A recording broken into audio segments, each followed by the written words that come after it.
Everyone, thank you so much for tuning into this video and coming back to reference the recording from our training.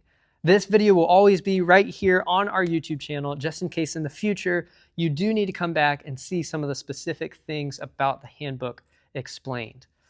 Whether you are at the training or not, you can look at the bottom of this video and see the chapter markers on the specific topics we hit on in case there are some things that you need to look at specifically instead of watching this video from beginning to end and hearing every little detail. However, if you were not at the training, I do ask that you watch at least the very end so you can see our time capsule activity we did together and still take part in that. All right, so from here, it's going to jump right into the recording and have some voiceover with the slides. So make sure you see all of that. Now, our team, the staff of Mercy Kids, you probably know that I am your director of volunteers because I have communicated with every single one of you. Second, hopefully you know, Sandy Dragon is our learning director here. So she works a lot with the curriculum. Yeah, go ahead and give her a round of applause. She does awesome. All of the curriculum that gets written and edited and put out for our rooms goes through Sandy, and she does an amazing job with it.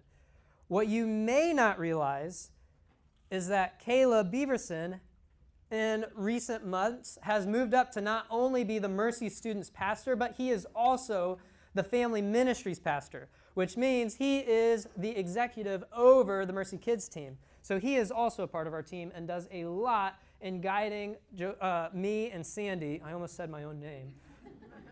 And so if he wasn't here, then little slip-ups like that would happen frequently. He keeps us in check, which is very helpful.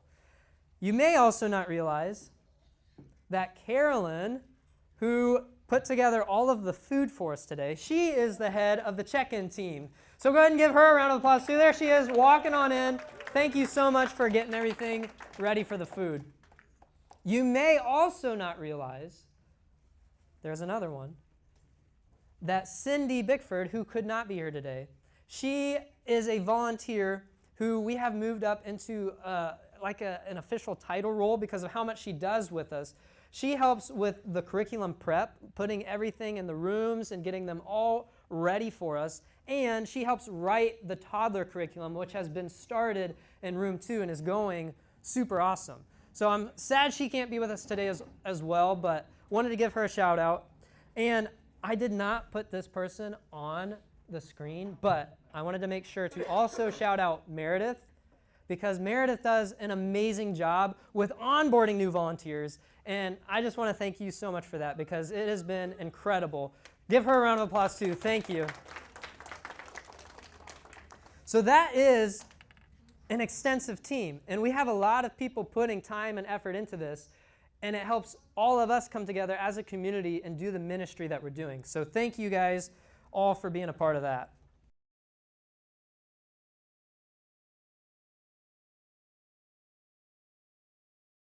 Even in a Bible Pictionary game, and we see these different pictures through the Bible, and I had tons more in here. We had Moses in a basket, David being anointed by Samuel, the Tower of Babel, Jesus turns water into wine, Samson fighting the Philistines with the jawbone of a donkey. That was in there too.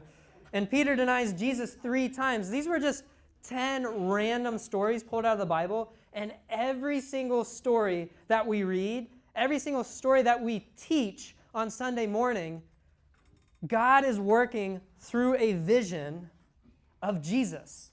Even from the Garden of Eden, which Summer just drew for us, God was already laying the foundations pointing to a Savior in thousands of years to come.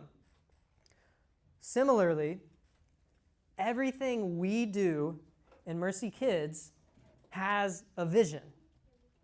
We want to mirror the image of God in the way that we volunteer and serve here in Mercy Kids. We want to have a similar vision in mind. So our vision for Mercy Kids, if you don't know it, is Mercy Kids exists to see kids discipled into a passionate relationship with Jesus, which sounds a lot like our vision for Mercy Road as a whole.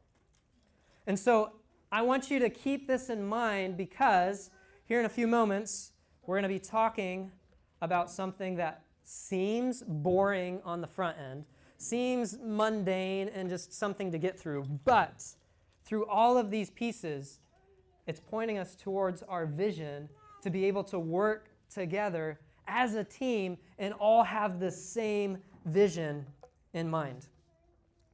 But before we get there, I want you to think about how have you already seen this at work? How have you already seen this vision happening when you've been serving? What celebrations and wins do you have to share? I want to share a couple first that go along with what this vision is. So if you don't know, I've only been here 4 or 5 months, and since then I've met a ton of people, and on top of that, our team has already grown by 12 people. 12 people in just a few months. We're continuing to grow our volunteer team. Again, a shout out to Meredith because that has been super helpful.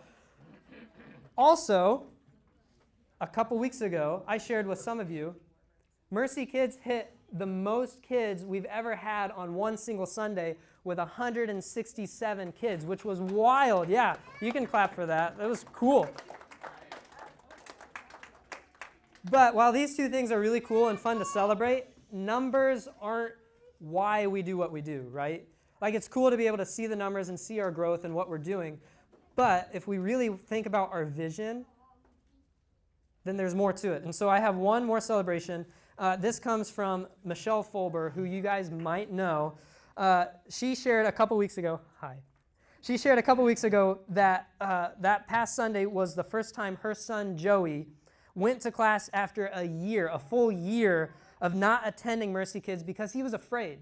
He was just afraid to come in here with the excitement and things going on. And after a year, he came and he had a great time and overcame all of his worries and fears. And that was the picture of him that Sunday. And so things like this, that is something that we could visually see that goes along with our vision. Like he was here being discipled in this very room. And so I want you to think of things like this, things that you've seen in your room. It could be things like funny, goofy things kids have said, things that just make you stop and smile. Like kids are funny. They're fun. Those things go along with our vision. It could be a conversation you had with a parent at pickup. Start getting that ball rolling, and I want to give you just 3 or 4 minutes here just to share with your table some of these things that come to mind.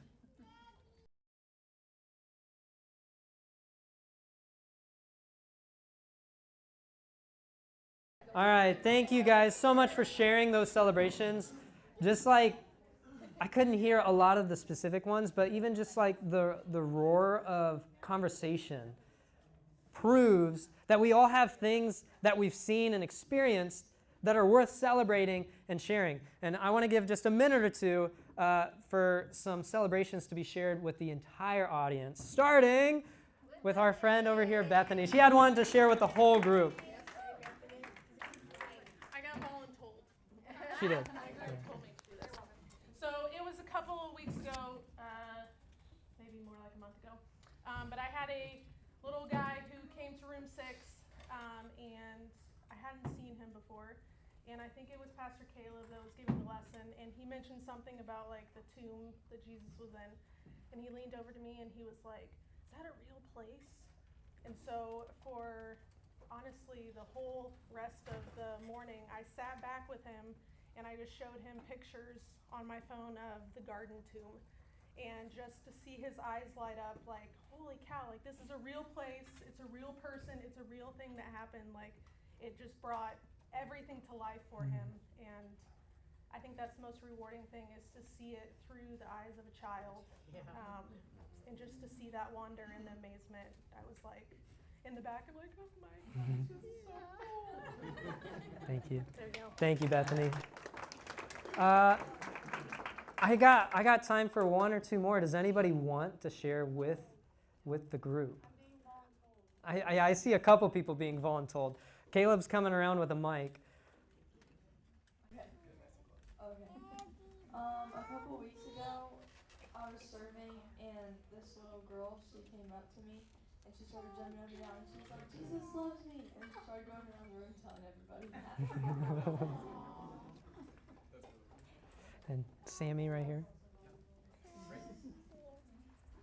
So over my time working in Mercy Kids, I've served in room 4 and 5, and the grades have changed over there a lot. But I have a kiddo that I've watched for probably the last year and a half that is nonverbal. And when I first had him in my classroom, he didn't speak really at all. It was pretty much gibberish. And the last time I worked with him, he was raising his hand, asking questions, praying over the group, participating, and knowing about Jesus. Thank you guys for sharing these things. These celebrations that we have to share, and we have been sharing, they help keep that vision in focus. These are the reasons that we do what we do, why we volunteer, why we have life given to us when we're serving. And sometimes it's not easy, but these are the things that keep us going when it's not easy. And so please keep sharing them with each other when you're serving. You know, we don't need to have an event like this to be able to have space to share these things. Like as you see each other at church, as you're serving together, share these things. These are fun to talk about. With all of those fun things in mind, though, I now want to take us to the main part of this hour, talking about our new volunteer handbook. So at each one of your tables, there is one handbook in print.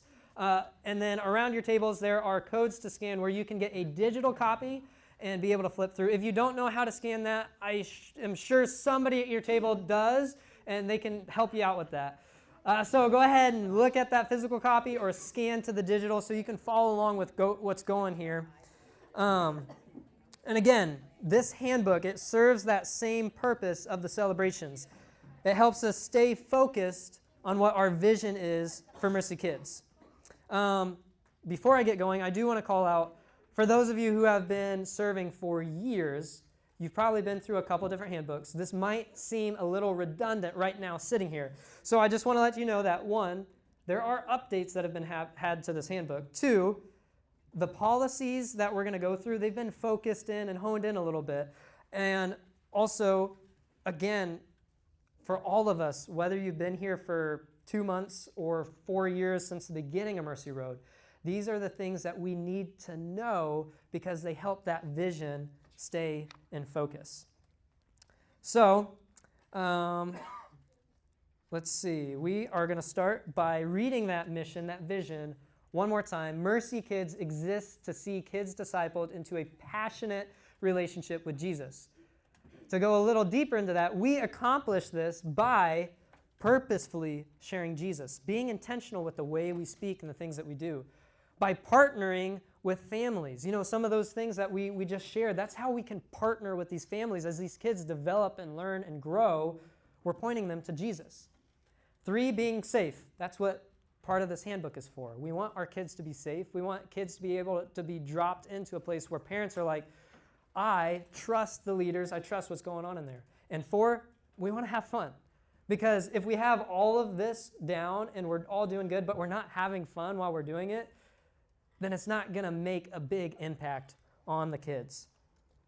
So next page after that is our team expectations.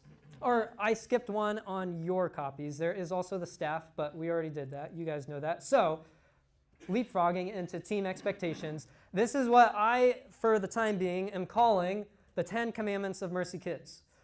Back way in the Old Testament, when Moses was the leader of the Israelites and God was giving him all the commandments, there was 613 commandments for the Israelites to follow. The 10 commandments were the ones that stood out the most, and they were the most important. They were given by God, and those were the ones people remembered and lived by every day. So, similarly, throughout the entire handbook, these 10 things are the ones that you should know pat, just like you know the 10 commandments. So first, submit to a background check. If you're here and you are over 18, you have done that and you're cleared. Thank you. 2, attend an onboarding Sunday. Again, we've done that. You guys are doing awesome. 3, prepare for when you're serving by reading through your room's lessons, even if you're not the lesson leader. This just helps the whole room be on the same page and know what's going on. sometimes even I struggle with this. It's kind of hard to set time out specifically for this. But the more that we lean into that, the more things are going to happen for these kids. 4, arrive 15 minutes before you're scheduled to serve. 5, communicate via the Mercy Kids phone, which I've got with me, or if I don't, somebody on staff does. If you are unable to keep a scheduled commitment. 6, serve 1 service and attend 1 service on Sundays. You are scheduled to volunteer. If you're not being poured into, it's really hard to pour out to other people. This is one that I've got to work on myself sometimes, and I want to do the best that I can to set the example for all of you to do this as well. 7, participate in any Mercy Kids training opportunities. If you're here, good job, you're doing it. Along with that is the Mercy Minute. That's one that's just coming out every other week, just a little nugget for you to continue to have training. And to be honest, those Mercy Minutes that I'm doing are coming out of personal convictions and personal experiences. And so I just want that to be a conversation between us as those continue to come as well. 8, communicate with and respect others on the team and staff. If you're having troubles with another volunteer or me, I try my best, but it could happen. If you're having troubles, then find somebody on staff, talk about it, use the biblical model of seeking people out and being able to conversate with each other. 9, interact in a positive way with children, parents, and families. From what I've seen, you guys are awesome at this. 10, pray regularly for the kids and families of Mercy Kids. If we believe in the power of prayer, then this is an important one. And this one gets overlooked a lot when we're in a volunteer role. But the more we lean into that, I promise the more you're going to see fruit coming out of it. So those are the 10 commandments of Mercy Kids. I won't get into everything else as in depth there because, again, this is super important, super good to know. So continuing on to our next page, the volunteer roles. This is a page that I'm going to leave up to you to read the specific details of these. Our classroom lead, our classroom helper, the student helper, and the check-in team member. But I do want to call out specifically one big change that has happened here. If the student helper is a volunteer in 8th grade or below, they may serve in nursery through room 5 and must be accompanied by an adult. And I want to call this out to this room specifically because I know this is going to affect some of you who are doing this. And so I just want to invite you to come talk to me. I promise I am not kicking you out from volunteering in Mercy Kids. That is not what's about to happen. There's just some steps that we're going to take to continue doing this. Because one of the values of Mercy Road as a whole, not just Mercy Kids, is people matter most. And if the kids and parents matter most to us as a team, then part of how we carry this out is by having all of our volunteers at their best. And sometimes for younger volunteers, that just means a little more guidance as they grow and mature. And believe me, it speaks volumes to the parents when they come and they see a teen who is either 1, being mentored by a leader in the room, or 2, if they're not doing that well, then that stands out in an adverse way, in the opposite way. So again, if that affects you, then just come talk to me. I promise we have a plan in motion. You're not getting kicked off the team. That is not what's about to happen. All right, next page, safety procedures.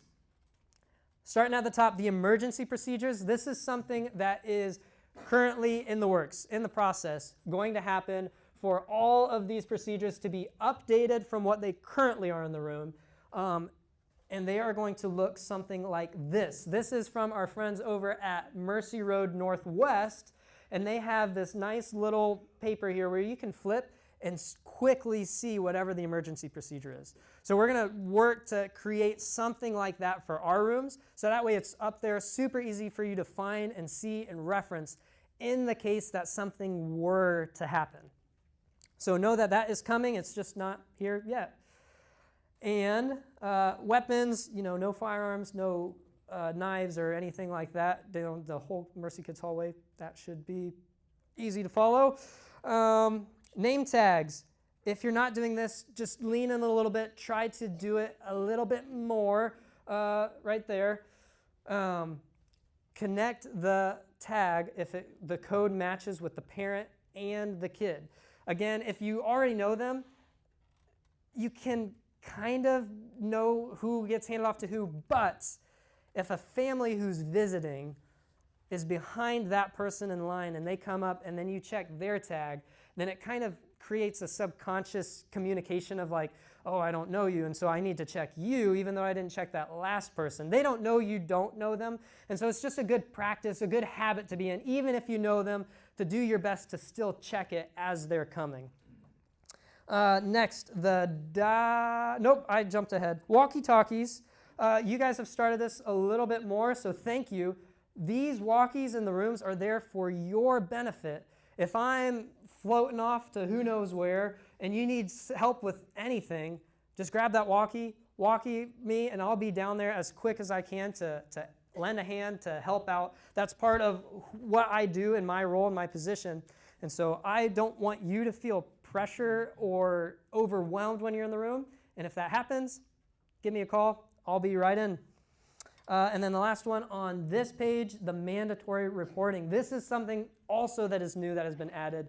If you don't know, the state of Indiana is a state for mandatory reporting, which simply means if you think a child could be the victim of abuse or neglect or something, then you are supposed to report it to the state. And if you don't know exactly what to do in that process or what that looks like, or it stresses you out a little bit, then just know your first step is to talk to me or a staff, and we will continue to help you in that process.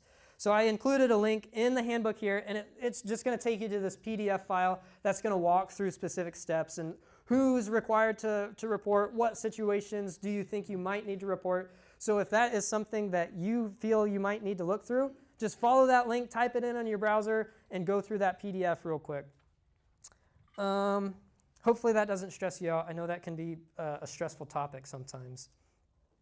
But let's go ahead and jump to our ministry policies. This is probably your next most important page besides the 10 Commandments. This is going to be a lot of the weekly things that we're going to need to follow and make sure we're doing our best to stay on top of, just for the safety of our kids and for the perception of parents as they come, that we're creating the safe environment. So right at the top is the 2-person policy. Please, please, please follow this 100% of the time, as much as you can. There must always be at least 2 volunteers in every room when kids are present.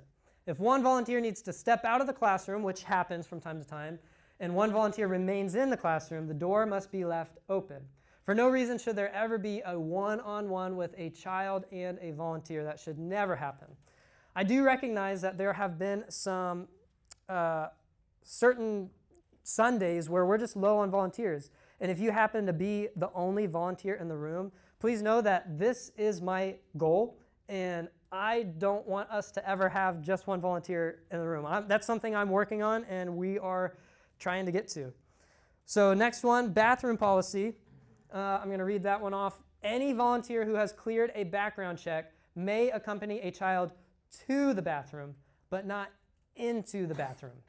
If there's a situation where you must assist a child in the restroom, there must be a second volunteer with you at all times. That's going to be more for like the room 1, room 2, room 3 as you're going through potty training. And on top of this, I want to add a caveat, because it's been brought up to me from a couple parents, the concern of having a male being the person taking their kid to the bathroom. If for whatever reason a parent brings this up to you, know that this is our policy. If you have a background check, you can take them to the bathroom, but we still want to honor those parents well. And if you can, grab a female volunteer to help you out, to take that child. And if you struggle to find a female volunteer, then you're not opening your eyes, because all around the room we are like 95% female. So I think you won't have a problem finding somebody to help you out in that way. So, again, if you're background checked, you can accompany them to the bathroom, but it would be very wise to get help from a female volunteer. Next one, diaper policy. This is very similar to the bathroom policy. Any volunteer who has cleared a background check is able to change diapers. However, there must always be a second volunteer present. That goes back to the 2-person policy, no one-on-ones. If you need to change a diaper and it's just you and one baby, grab a security person, walkie me, get somebody in there so you're not the only one in there. And then with this, males, if you are serving in the nursery, you don't get out of this one. you got to change the diaper. I've been there. It's not fun. I've changed some diapers that have been going down the leg and needed 2 to wrap up, and it's not fun, but we can manage it and we can be part of that as well. So, touch policy, next one, right there at the top, always follow the bathing suit rule. If you don't know what this means, it just means don't ever touch a child in an area where a bathing suit would cover. This is a rule that's followed by schools and daycares. It's just a good policy to have while you're working with kids.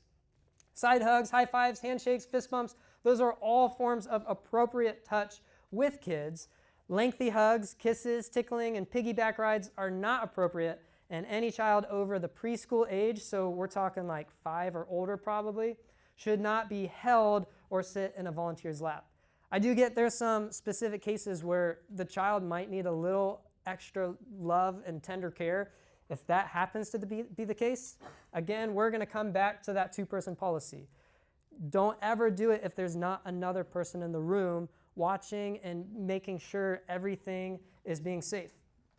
So with this, even picking up kids to play or letting them climb all over you, I get it, it's not always easy. That happens.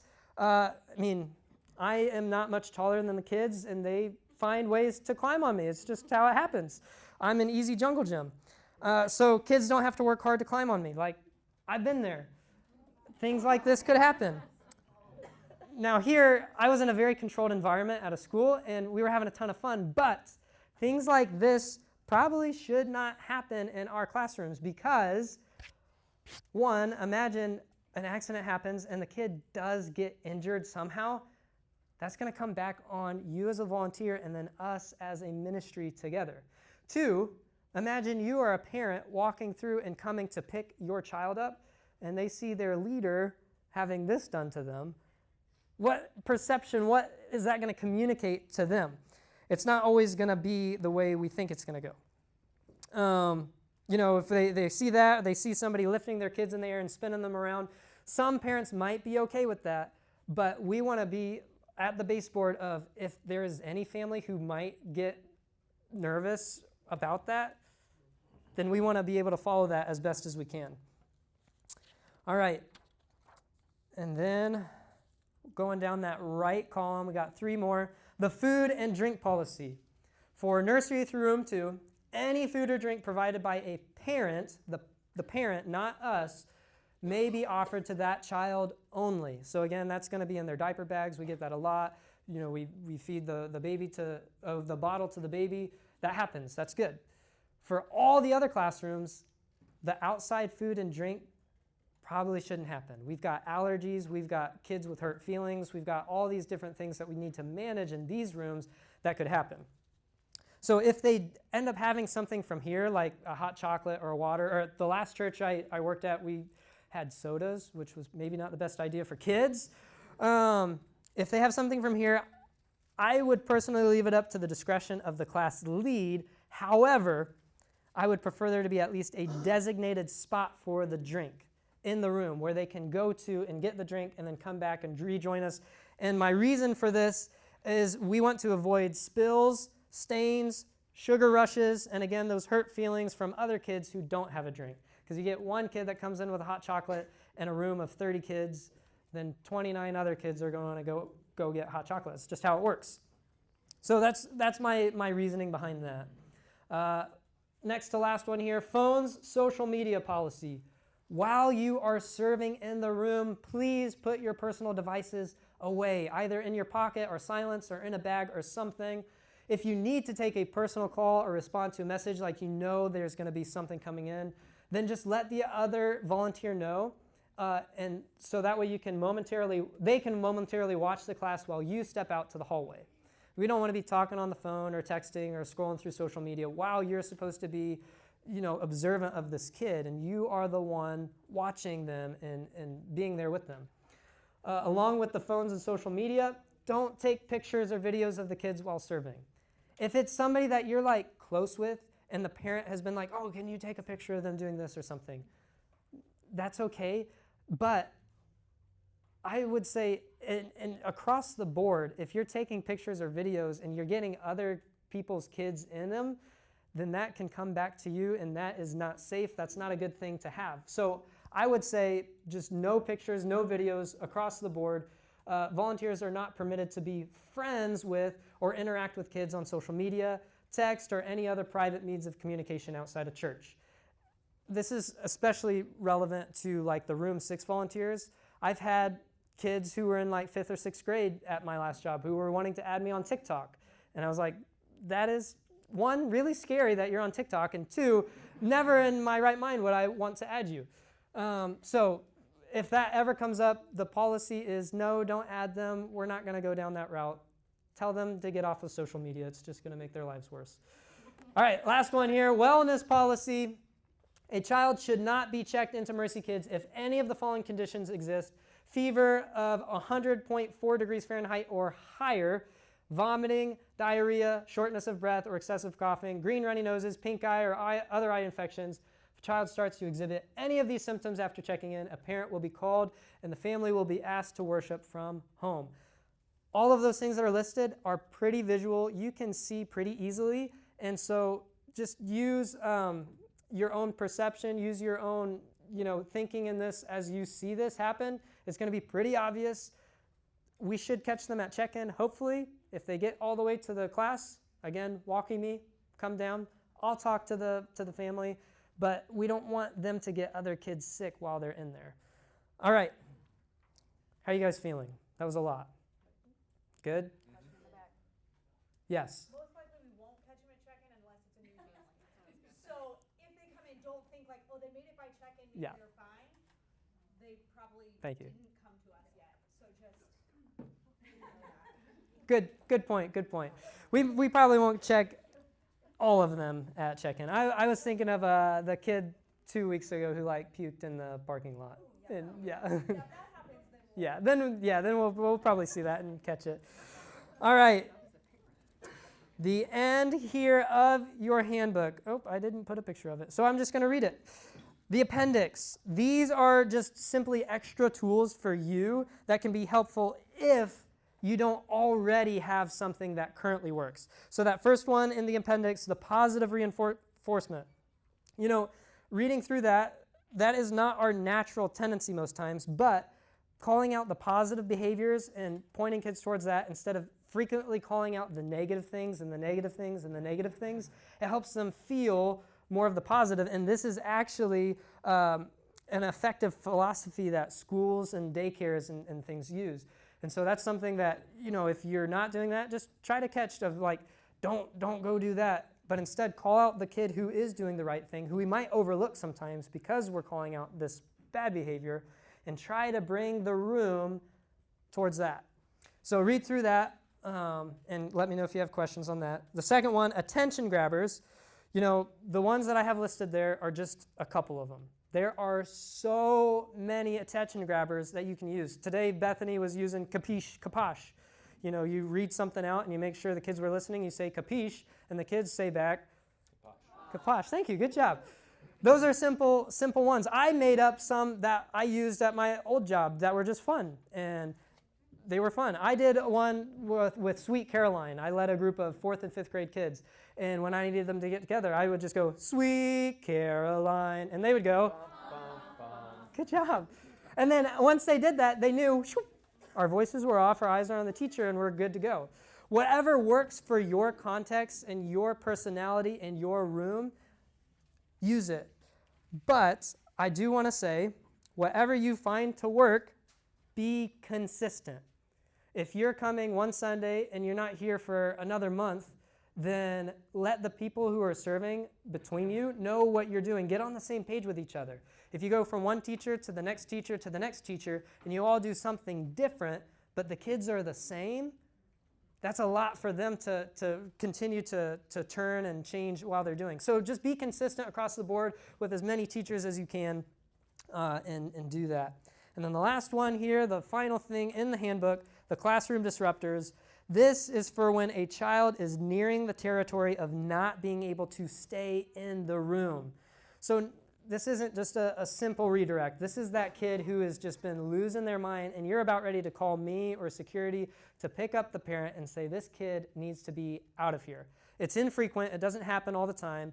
But if it does, this is what we want to try to do, because we want to do whatever we can to continue to have that vision in mind and keep this kid in the room to learn about Jesus and help them out. So that was our policy handbook. So again, for those of you who were not able to make it to the training, we ended our time with a special activity, again, looking at our vision for Mercy Kids, which is we exist to see kids discipled into a passionate relationship with Jesus.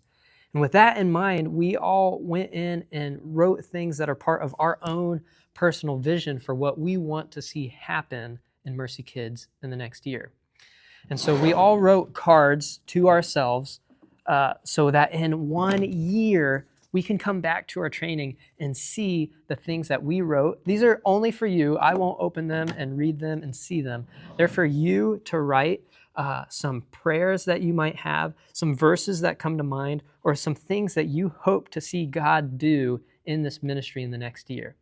And then in 1 year, I will give this card back to you, and you can open it up and read it and see how God worked in this ministry and through you. So if you have a card and a letter at home and an envelope to put it in, I'd invite you to write that at home. Come bring it to me on Sunday, or if you want, come find me on Sunday again, and I have extra cards and envelopes for you to use that you can write this down and give to me. That is all. Thank you all so much for being a part of this ministry, and I love doing this alongside you guys. Bye.